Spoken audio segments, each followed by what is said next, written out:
Hey guys, how's it going? Today we are going to show you 15 things to do in Flagler Beach.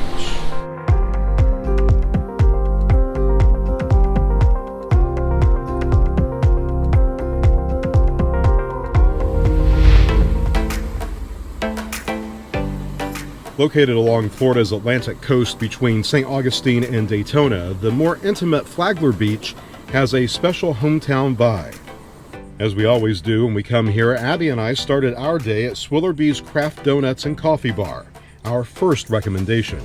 This popular breakfast spot is known by all locals who will tell you SWILLERBEES has the largest, fluffiest, best tasting donuts in town. You have to try one of their signature bee stings when you're here. It's like having a donut on a stick.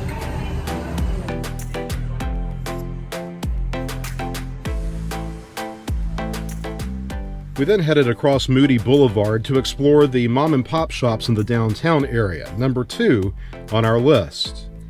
It's almost like Flagler Beach is a seaside Mayberry. Here you'll find that perfect souvenir to take back home, rent equipment for a day of surfing, and a good mix of eateries. You can even get a cut and a shave at the local barber shop. Our number 3 recommendation is to purchase a ticket for the Flagler Beach Pier. This historic icon dates back to the late 1920s and has been rebuilt a number of times following tropical storms. The wood structure extends more than 800 feet into the Atlantic and provides one-of-a-kind views of the shoreline. It remains a popular fishing spot, often getting really crowded on the weekends. You'll find a bait shop at the entrance where you can also find the latest conditions.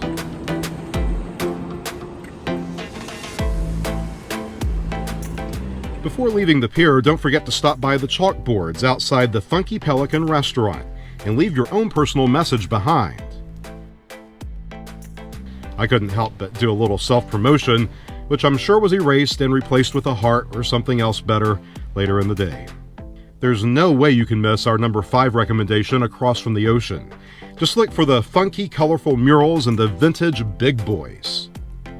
WHAAM Burger is one of those places that just makes you happy when you see it. The inside is a mix of retro burger joint and classic pop art. I usually order a burger with double beef patties and the shoestring fries, while Abby almost always gets a hot dog with mustard and ketchup. Really? Ketchup? Who puts ketchup on a hot dog?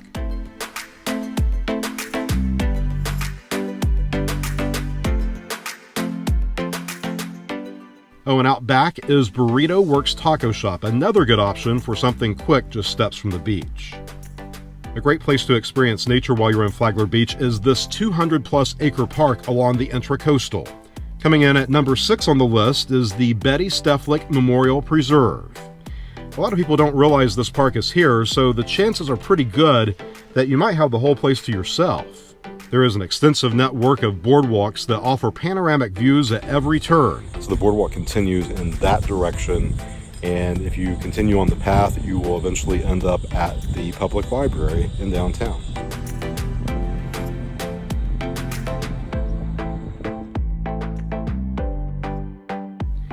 After so much walking, it was time to cool off at our number 7 recommendation. Sally's Ice Cream is on A1A across from the beach and has become a local institution. It's been around since 1985. People who keep coming back to Flagler Beach say they can't leave without at least 1 or 2 stops at Sally's. There are over 40 flavors of ice cream to choose from, plus soft serve with 23 types of toppings available. Abby talked me into the mint chocolate chip, which hit the spot on this hot summer day. So good.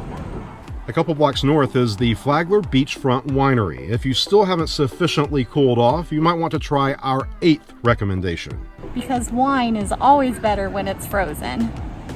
This winery is unique because the specialty here is frozen slushies. They take 100% wine, put it in a machine, and make a frozen concoction that will help you hang on through the rest of your beach day. Watermelon wine turned into a slushie. Here, they actually encourage you to get slushed. There's a good selection of tapas plates and flatbreads on the menu, with plenty of indoor and outdoor seating overlooking the ocean. A short drive from town on the mainland is recommendation number 9. Bulow Plantation Ruins Historic State Park covers 150 acres and is a popular spot for hiking, fishing, canoeing, kayaking, and wildlife viewing. In the early 19th century, the property was home to the largest plantation in East Florida. Today, visitors can see the impressive remains of a large sugar mill, one of the largest and most complete sets of ruins in the entire state. Don't leave the immediate area without seeing our 10th recommendation, just a little further south at Bulow Creek State Park in Ormond Beach. The park's greatest claim to fame is the majestic Fairchild Oak, one of the largest live oak trees in the South. I can tell you photos don't do it justice, you have to see it in person. Back on the beach side between the Atlantic and Intracoastal is Gamble Rogers Memorial State Recreation Area. Our 11th recommendation was named for Gamble Rogers, a Florida folk singer. Rogers was camping in the area in 1991 when he attempted to rescue a Canadian tourist in the heavy surf. Unfortunately, both Rogers and the tourist drowned. On 2 different weekends during the month, people come here to pay tribute to Rogers by having an old-fashioned jam session.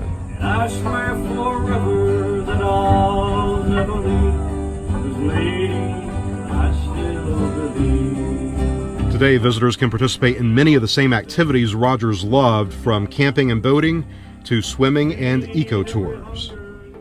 If you're looking for a really peaceful beach with few to no people most days, let me recommend North Peninsula State Park, number 12 on the list. It's located a few miles south of Gamble Rogers and just to the north of Ormond by the Sea. This is some of the most pristine coastline you'll find in this part of Florida.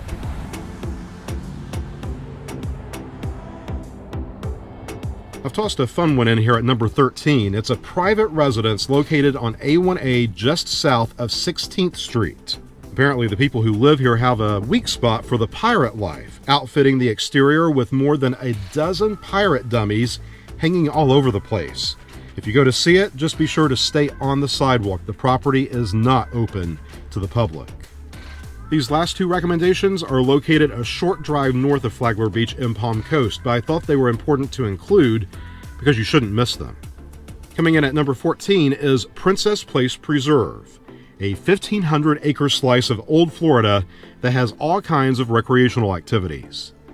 The centerpiece of the property is a spacious hunting lodge that has an understated elegance unique for the area in the 1880s.